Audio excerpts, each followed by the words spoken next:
Silverstone has a habit of exposing the fastest car on the grid, and this weekend should tell us exactly where every team stands. The British Grand Prix is one of the biggest races of the season. It's a circuit where aerodynamic efficiency matters more than almost anywhere else, and teams can't hide their weaknesses through maggots, Becketts, and cops. Recent history has belonged to the home drivers. Lewis Hamilton produced his record-breaking 9th Silverstone victory in 2024, and last season Lando Norris finally won his home Grand Prix in mixed conditions. But this year feels different. Mercedes arrive leading both championships. George Russell comes into the weekend after winning in Austria, and Kimi Antonelli has been the benchmark over the opening phase of the season. Silverstone should suit Mercedes. The long, high-speed corners reward a stable platform and confidence on corner entry, and that's been one of the biggest strengths of their car this season. Ferrari could be their biggest threat once again. Lewis Hamilton has always been exceptional around Silverstone, and Ferrari's pace through high-speed corners has looked increasingly competitive. Red Bull are a fascinating one.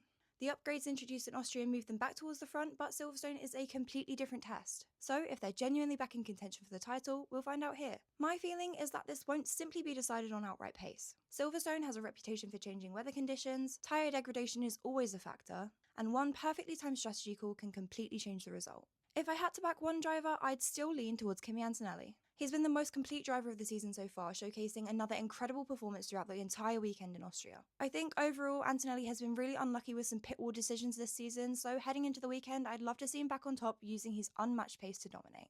Mercedes generally look incredibly comfortable at high-speed circuits, and unless the weather throws everything into chaos, this feels like another circuit that should suit both him and the car. The biggest storyline at Silverstone could be the team battle between Russell and Antonelli. Kimi leads the championship ahead of George by a number of points. But after Russell's win in Austria, he'll be coming into his home race full of confidence. With sprint points also on offer this weekend, Russell has another opportunity to eat into Antonelli's lead before Sunday's Grand Prix.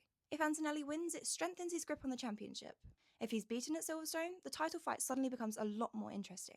Join me throughout the week for all the coverage.